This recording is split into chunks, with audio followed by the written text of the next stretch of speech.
So, today I'm going to talk about Apache Brooklyn and how it can help you manage your applications in the cloud. In our case, that would be microservices. Thanks to Dmitry, we already know that the nature of microservices is that there are a lot of moving components, lots of interconnected parts, starting with the supporting infrastructure, where you need lots and lots of VMs and network connectivity between them, possibly many containers running in each of those machines, moving up to the supporting applications like proxies and storage and everything that your microservices depends on.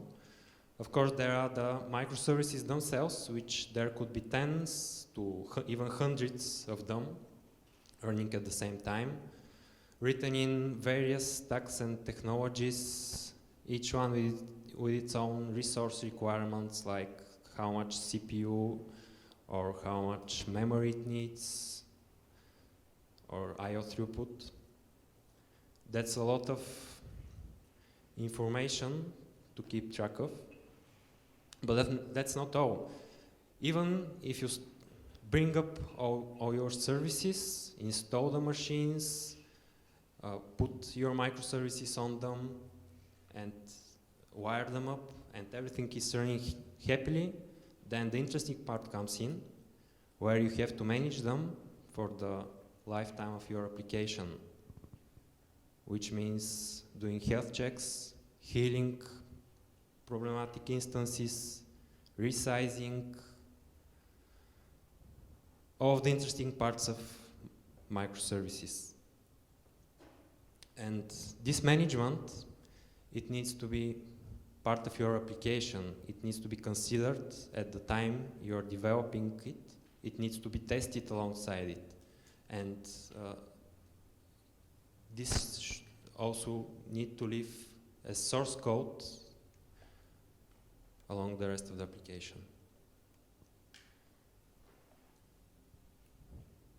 So I will show you how Apache Brooklyn can help you manage all of that complexity. First, a few words about the project. It was started in 2011 and donated to the Apache Software Foundation in May 2014. Now it's a top-level project since November 2015, when we graduated. And the web address where you can find additional documentation is brooklyn.apache.org. There's an IRC channel where you can ask any questions. And of course, the source code lives in Apache's Git repos. That's the homepage of Apache Brooklyn, showing the 3 pillars: model, deploy, manage. Starting with modeling, you describe your application. By application, I mean all the microservices you have, all the services, all the infrastructure that they need, all of that is modeled in a text file, listing your requirements, business rules, meaning some specific requirements as to how it should behave in the cloud. Taking that, you send it to Brooklyn. You can easily use the UI, the web console. There's a great CLI, or since we are into DevOps, which you can't go without in microservices land, you can just use the REST API. Then Brooklyn takes that and starts executing and bringing all of that into life. First, it will spin up the machines, install the software, start your instances, wire them up with dependencies, and finally, it will autonomically manage all of that long term. So how does that happen? Brooklyn keeps a live model of the runtime application topology, meaning that everything that is managed by it has a separate object called entity in Brooklyn speak. Each entity has sensors which represent certain metrics of, say, the process, which has its own PIT, it lists the PIT, ports, various, let's say, requests per second metrics, anything that would be interesting to the management side of things. Then there are the effectors. You can apply behavior on each entity. Things like restarting it or stopping it, upgrading it, anything that's of interest to your application. And finally, the most interesting part is the policies, which monitor the sensors, and when they decide it's time to take action, apply any of the effectors on the entity.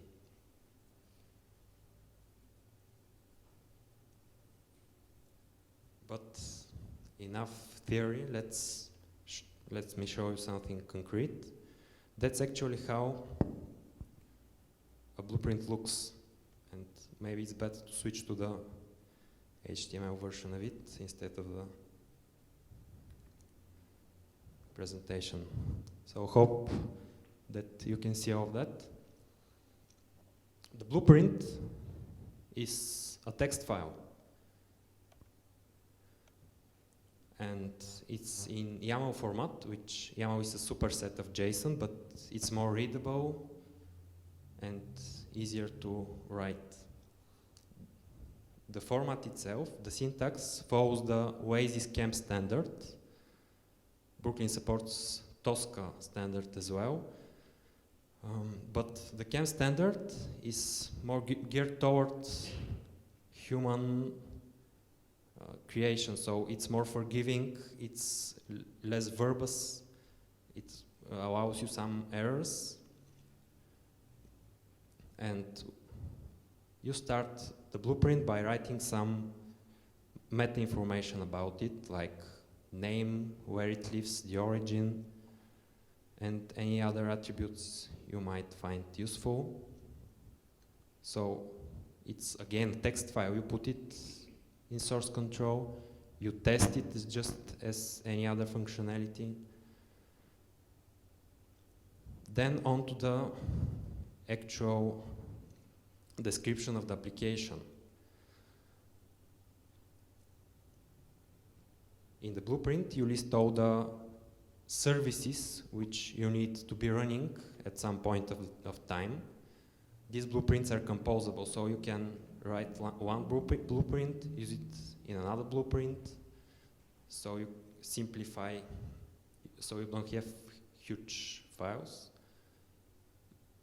You can customize each of those with configuration keys. In this case, we're saying, please run a Couchbase cluster,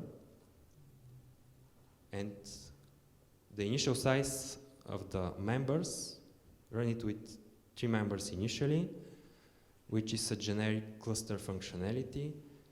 Create a bucket called chat room, so users can directly connect to it, which is in this case Couchbase specific configuration, and give it ID, which can be used later in the blueprint for expressing dependencies between the entities. But besides using existing functionality, you can of course write your own, which can be as simple as a couple of bash commands. In this case, we want a new machine on which to execute these commands, which just spin up, download, maybe I should scroll it, download a Ruby application. then call an install script of the application, and finally start it. But before that, we want to pass it the server URL as an environment variable. As Dmitry said, the best way to wire dependencies in microservices is to pass them environment variables. That's the most portable one. So here is how you pass an environment to an entity. In this case, it's Couchbase URL, and we'll be passing this value. This is Brooklyn DSL, which is used in the YAML file. And what it does is say, it says, find me the entity called chat Couchbase and get its sensor connection URL. So this is how you can wire your server to the database. The application doesn't need to know about service discovery in this case. It's taught where it should look for the endpoint. Brooklyn's job is to first start the Couchbase cluster, which is above. Wait for it to start, and then launch the Ruby application with the existing URL and IP. What's specific about cloud applications is that you have constantly changing IPs. There are no fixed IPs where you can point your application at deployment time. It's at writing time. It's only known at deploy time.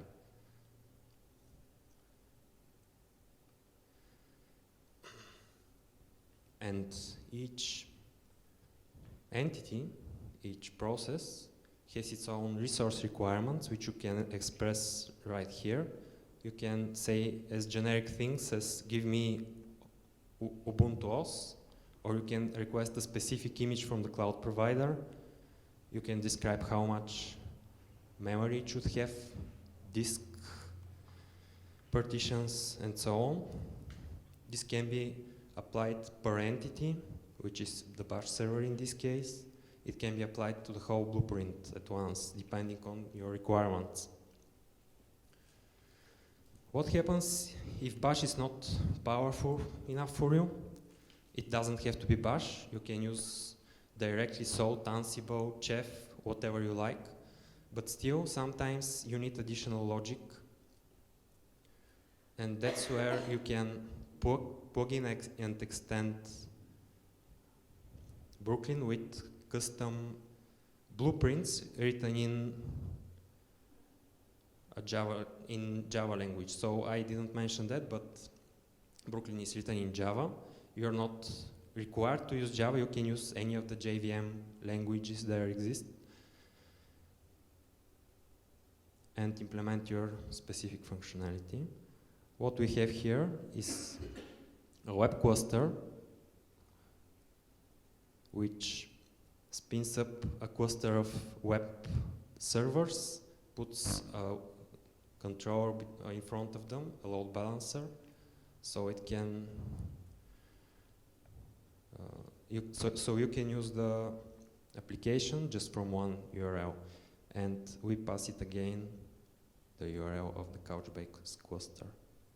Again, we are wiring and expressing the dependencies between different processes here directly in the blueprint. But all of this is just the launching part, the part where you start your application and it can run and connect to the database. But what happens when the users hit it hard and you need to scale to give it more instances? There's, as I mentioned, the policies do that part. So you can attach an autoscaler to the cluster and say if the requests per second go above the 600 threshold, please spin additional machines. If they go below 400, then remove machines from the cluster to save on resources. And finally, all of this can be run in various locations. Brooklyn supports dozens of cloud providers, of course, including the main ones like Amazon, like software, Blue Box. It supports Docker as well. You can start your blueprints inside Docker containers. And finally, you can target platform as a service. So the same blueprint, which you see here, can be run in very different locations. And let's see how that's done in practice. And do a demo of an application. What you see here are all blueprints which are added to the Brooklyn catalog, and I can just choose them and start them. Here are the blueprints which I will use for the demo. Since I don't want to depend on the internet being available here, I chose a Vagrant target, which will go into Vagrant spin-up machines and use these machines to install the software. And I want a cluster whose members are Jetty processes running this var. And of course, I will pass in the URL of the database, which I do through the Java sysprops environment variable. The variable is called like this, db_url, and I pass in a URL string, which is built up dynamically from the MySQL URL, which is known only at deploy time. So first you need to start MySQL, then take its IP because you can't know it before that. Then start your Jet instances, tell them what's the URL. And this is which database to use. Database visitors, switch user, and password. Of course, this is only demo-grade blueprint because I'm embedding the password inside the text file. Usually you use a secure external provider, which is meant just for that, like HashiCorp Vault. And reference it from here, just like with a similar DSL like this one. So now we have a cluster of jetties running. But what happens if one of the jetties dies? Let's say it did out of memory exception or something, you pushed the wrong code. I say that if Brooklyn sees that the service is having problems, try to restart it. It goes hand in hand with this enricher, which is constantly monitoring the service. Is it working? Is it not working? If it's not working, mark it as failed. Then the restarter will kick in and try to save it by stopping it if it's frozen and turn it again. One level up, at the cluster, we attach even more behavior. If the restarter is not able to recover a service, something horrible has gone, then I tell it, just replace that machine. I don't need it. It could be just a container. Throw it away, build a new one, spin it up, bring it into the cluster again. And if the server is too busy doing its work, just add more instances. And here's the MySQL part. It's pretty straightforward. Just says, give me a MySQL instance with this creation script.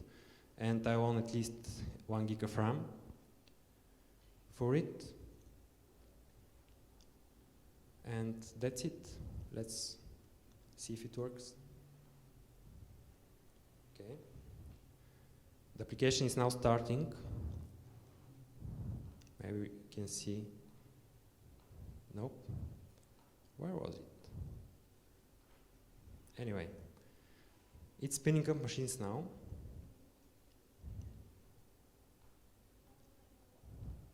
It's VirtualBox behind the scenes. So here's the first machine being brought up.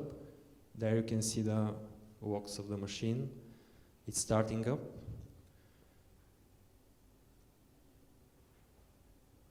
And it's done. Now Vagrant will connect to it, update its SSH key as it usually does, and pass it on to us to install our software into it. And this will repeat 3 times.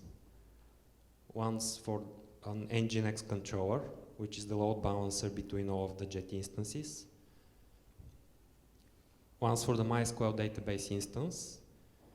And initially we have just one Jetty running in the cluster.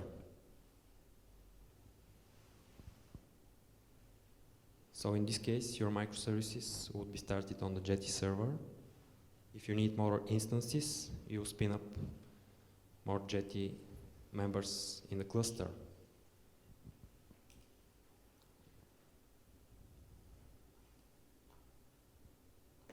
Here's one more machine already live. Until it's starting, let me show you around to the user interface. It's called the web console. And you have a summary of the entity being managed. The entity can be anything, not just software processes. We are managing network switches. We are managing real hardware. It could be something completely abstract. It doesn't really matter. The architecture allows anything you think of to be under management. Every entity has configuration, which is what the requirements about the entity are. And here you can see the creation script I passed to my SQL instance, or in this case, we have the var file. And this configuration is enough in the case of failure of the instance that we can recover it or create a new one on a new machine with this information. We don't need anything out of it. Of course, the sensors represent real metrics from the entity being managed. We have the IP addresses of the virtual machine, ports, folders, various metrics. The cluster will have how many requests per second it's handling. The effectors are package behavior which you can apply on the entities. You can just call one of them manually through the interface, but it's more interesting to do it through the policies. The policies, in this case, the autoscaler will monitor the requests per second in the web cluster, and when it sees that the requests are above 5 requests per second, it will add new machines. If it sees that the requests are too low, below 1, it will remove machines from the cluster. Again, the replacer policy, and all of this is configurable at runtime. You can change values if you want different behavior. Finally, we have something like logs. This is the activity tab where you see already executed tasks, tasks queued to be executed, and you can drill in to see what the state is, are there any problems. Here the Jetty server started successfully. You can even drill in and see what bash commands were executed on the machine. For example, let's see the launch command. It SSHs into the machine and installs Java and the needed software. In this case, it's installing Nginx. So it's already up. Let's see how long it took it. Around 4 minutes. And we already have a running cluster of a web application. Let's open it and see if it actually works. Yeah, seems to be. Yeah.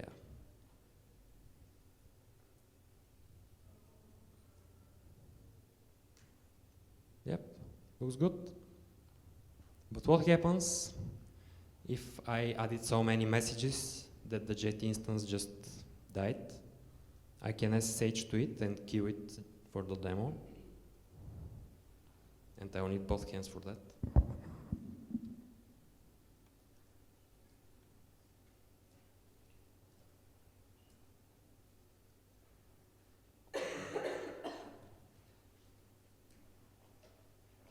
So I just killed any process that's called Java, and that directly reflects in the state that Brooklyn is modeling.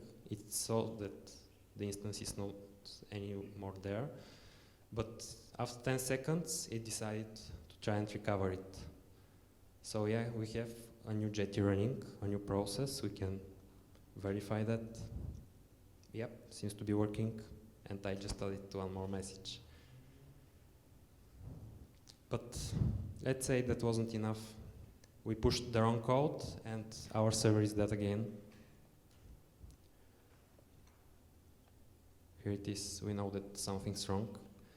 But this time, it's a second in row and the restarter gives up. It decides that it's just too much, that it can't recover the instance. In this case, we'll wait for a few more seconds to see if it's not a fluke, that it's really dead, and just try to replace it with a new node. Yeah, here it is spinning another machine on the covers. That's another Vagrant machine which is started, installed with Java, put Jetty in it, configure it, wire it to the MySQL instance, and let it back in the cluster. When that's done, the failed Jetty machine will be freed up to save on BIOS. We don't want that machines floating around. Of course, we can keep it if we decide to, so it's the DevOps team can look into it later and see what's wrong, why we have failures.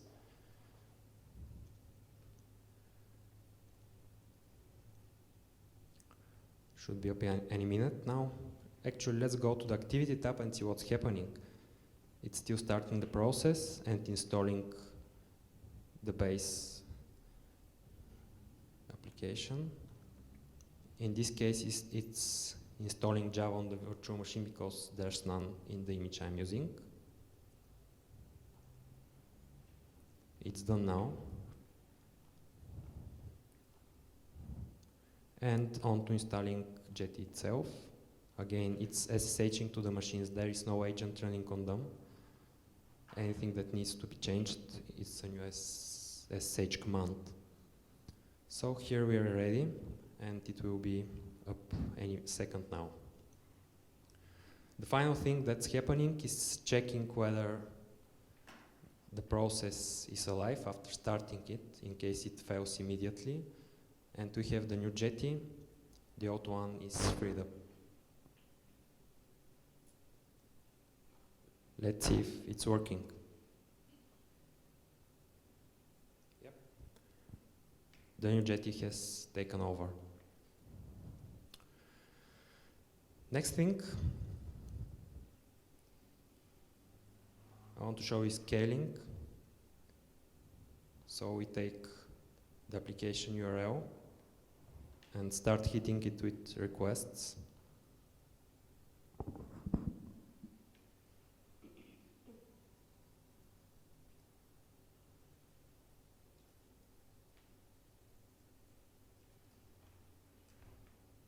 I'm just executing a request 10 times per second. Whoops. Let's see what the sensors report. Here we see that the requests per node are now a bit below 5. That's because it has already spun up a new machine. And there are two machines handling the activity, or at least will be when it's up.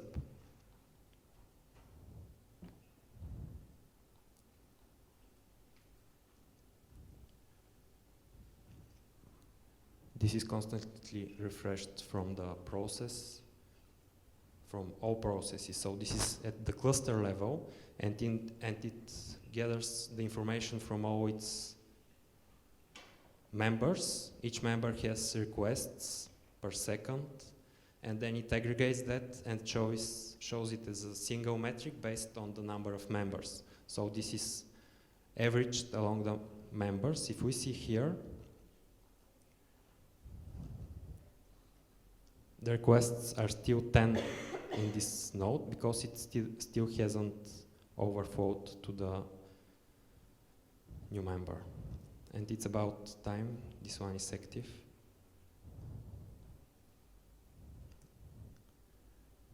It's still installing Java. Sorry, it's still installing the, yeah.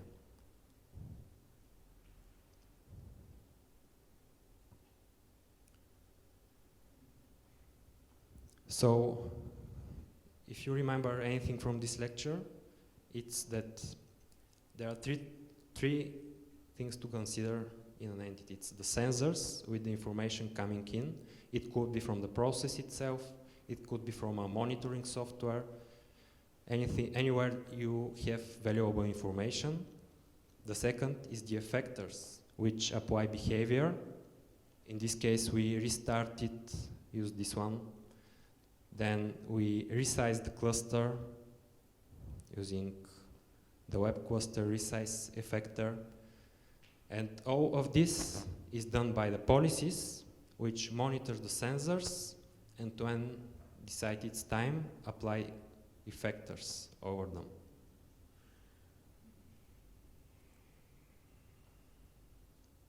Let's stop the requests now and see them drop in the sensors.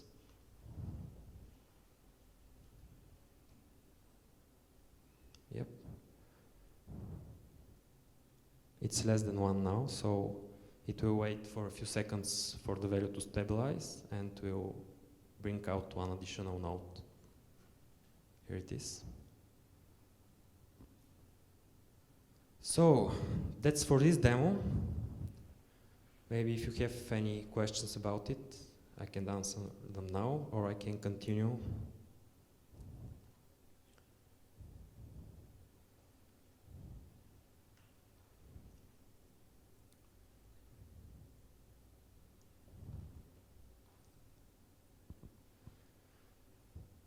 With the integrations Brooklyn has, when you're writing a blueprint, you don't want to start from scratch, writing all your install commands in Salt or Bash. There are existing blueprints which take care of that for the more frequently used products, like Tomcat, like Jetty, like Node.js, and so on. Various NoSQL databases, relational databases. And anyone can contribute a blueprint in the Brooklyn Community Catalog. You can write it in YAML, you can write it in any language you like.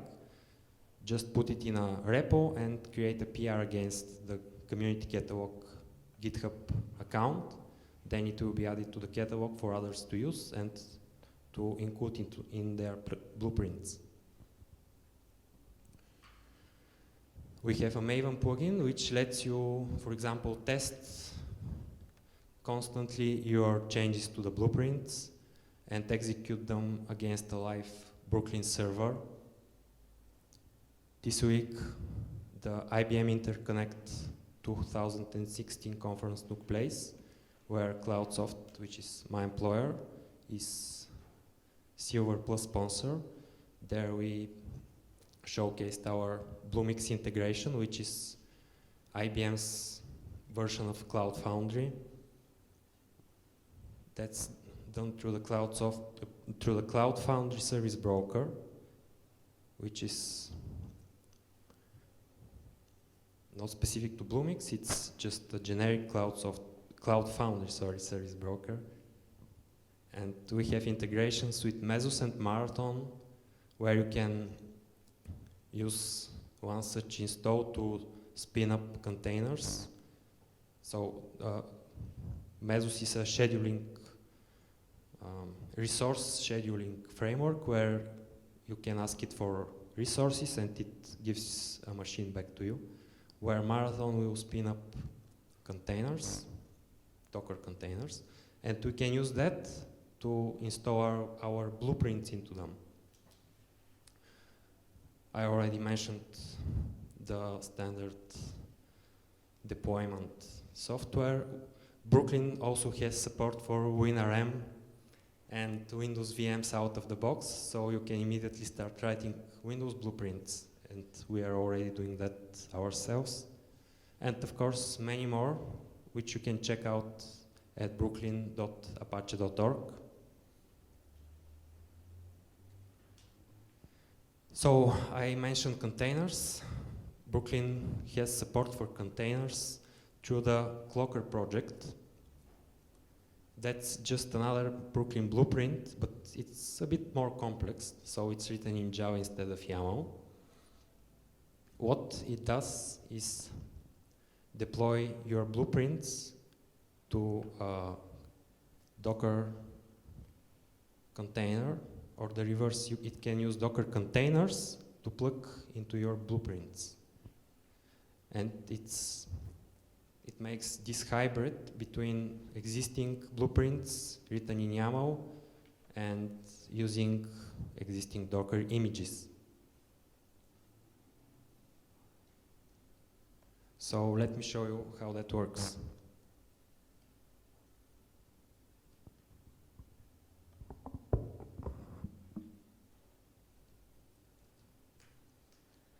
I've already created a Clocker instance in the cloud where it's running two Docker quads, we call them. It's essentially multiple hosts installed with Docker, optionally wired with some software-defined network. So all the containers have the same IP space. A big problem for containers is that they usually see only the network in their own host, into their virtual machine where Docker is running. But if you are at software-defined network, they start routing packets between hosts, and the containers can see each other, so it's much easier to wire them up to use their resources. In this case, I have a 2 Docker host cluster, which will bounce between the two hosts starting containers, and that's with the software-defined network Calico. We have support for WIF as well, and Docker is also implementing its own approach to SDN, which we'll support as well once it's stable. And alternatively, I just spun up a single Docker host, which is very similar to what you would use when testing Docker images. It's just a virtual machine with installed Docker in it. And let me show you how its blueprint looks like. I'll use an entity which just calls bash commands and install node.js on it. That's the install part, that's the launch command for starting the process. I want it to wait for the database to come up, so it's usable before trying to connect to it. So this says, please wait for the database. And again, pass it an environment variable with the URL of the database. What I'm showing you in this and in the previous demo is applications which weren't really designed for this dynamic environment with changing IPs and dynamic resources. So we without actually changing the applications, we are using them in the cloud environment by passing them externally configuration. Another method which Dmitry mentioned is service discovery, where the service itself finds where the database, for example, lives. But that requires special support from the application. And next thing is I'm telling the Node.js to listen on port 4000, where install there is, again coming from a sensor. And this is Docker specific configuration. I want Docker to open port 4000 to the outside. Usually ports on the containers are not mapped on the external machine, so you can't access container ports from the internet. It needs to be visible on the host machine as well. So you go to the host machine, the host redirects you to the container, and that's how you use the application. Some applications need public ports, public facing ports. In this case, for the demo, I want to export it on a fixed port 4000, so I can open it from the browser. And this is very, again, straightforward Redis. This time it's Docker image, so it will download it from the Docker registry and run it, wire these things together, and I'll run it on the Docker Cloud, which has 2 machines. That's the name of the location. While we are waiting, I will start another one. This time running on the single Docker host cloud with name my Docker VM. So here are the 2 applications starting.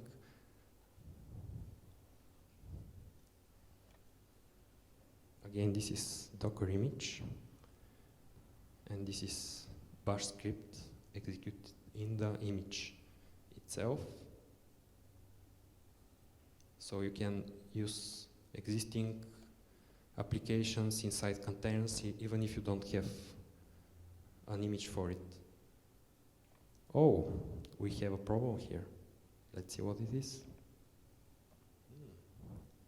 It says port 4000 is already taken. It's maybe I have been running the same YAML before, and it has already taken port 4000. And I said use this fixed port, don't choose any other. So it crashed, and it's waiting for my actions.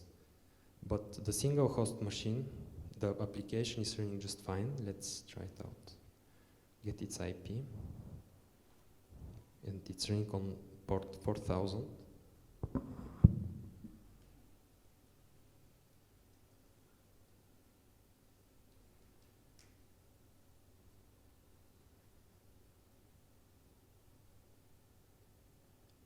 Oh, it's even working.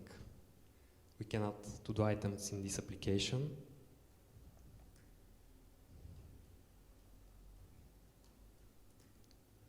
And they're saved in the Redis database.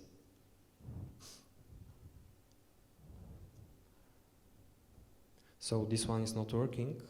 One thing I can do is try to start it on another port. Just take the application description and tell it map it to port 4001 on the outside.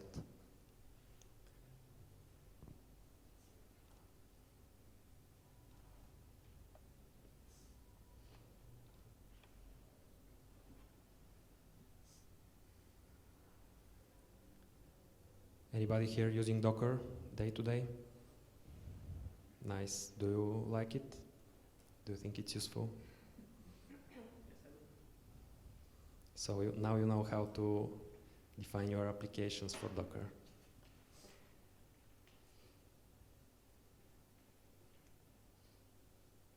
This one is on fire as well because this application is on fire and it's running inside this cluster. Let me show you around. These are all the containers running in the cluster. So for those who don't know, Docker containers are pretty much like virtual machines. They can run isolated code. The difference is that virtual machines share virtualized hardware, while the containers share a single kernel, namespacing their resources like users and disks and processes. So it's very cheap to start new containers, very fast. If you wait 1 minute for a virtual machine, this will start in seconds instead. So very useful for testing and isolating processes from your machine, say, if you don't want some process to touch the file system. Here we have the Redis machine up. And this time, Node.js is taking a bit while because before this demo, I have been trying clusters and run the Node.js on the infrastructure already. So it has already created an image containing all the downloaded files for Node.js. So the second time it won't install Node.js from the bash commands, it will just use the existing cached image. And so this is what Node.js is doing right now. It's installing the files and running them. We are at the launch phase already.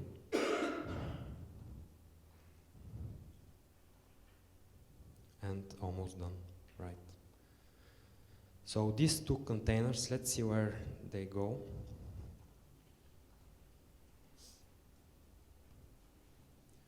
Node.js is running on host Docker 1.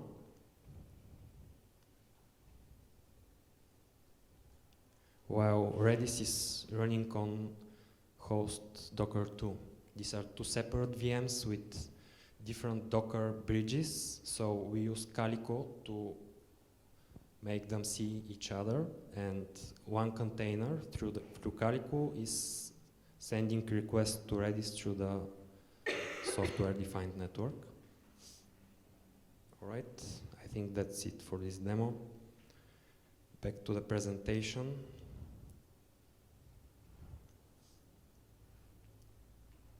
And almost done. I'll be letting you go now. Just remember two things. These are two taglines summarizing what Brooklyn is. It's application modeling, monitoring, and management. It models, monitors, and manages your applications with policy-based automation. Thank you.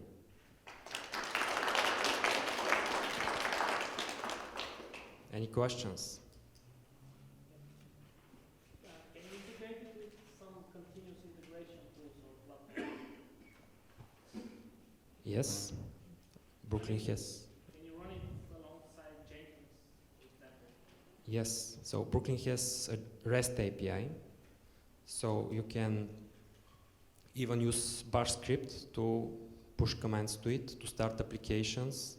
You can just call curl command with a YAML blueprint and push it to the Brooklyn server, which will start it. Then you can use again curl to download sensor information. For example, if an application is running, are there any errors? What problems does it have? So yes, you can very easily integrate it with CI. Yeah. And can you run it alongside VMware tools? I mean, you mentioned background. Yes. Short answer. Long answer. Yes, we are using that with our CloudSoft is using that with our customers. So it's possible to integrate with VMware networks and clouds, local clouds.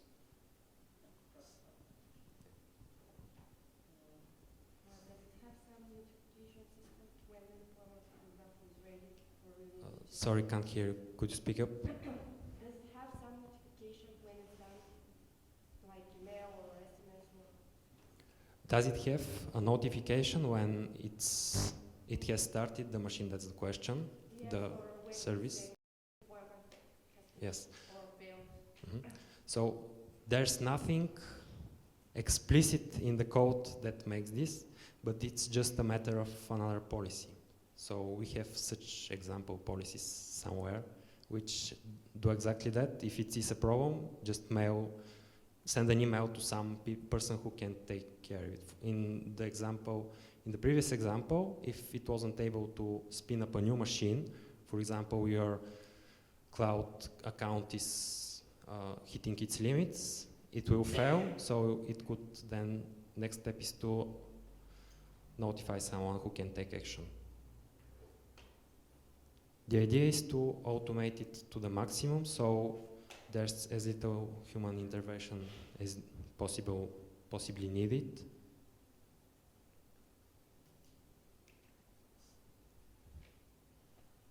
That's why it's called autonomically managing applications. Yes, please. How is it plot your own sensors? Is it easy to write your own metrics? You write them on, for example, you need specific metric for your application, which is written in Java. Do you have some example how it would look like? Yes, there are lots of Java blueprints in Brooklyn. For example, the Jetty one. It's connecting to Jetty through JMX and reading all those requests per second, for example, from JMX directly.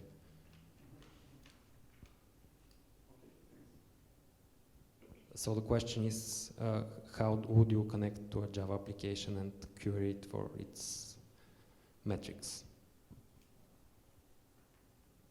And it should be also installed as blueprint before you use them in your blueprints for the...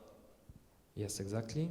It could be just another YAML blueprint. It could be a Java blueprint. It could be any language running on the JVM. You create, let's say you want more complex logic, so we put it in a language, compile it, package it as a jar file, and then Brooklyn supports OSGI, so you plug it in as OSGI bundle, and it will load all the dependencies and start your application. Yeah, and you can know your future blueprints. Exactly, and you can version it, so you can have multiple versions of your jar running in parallel.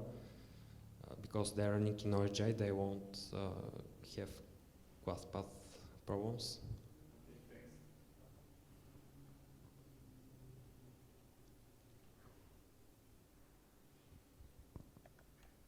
So I guess no more questions.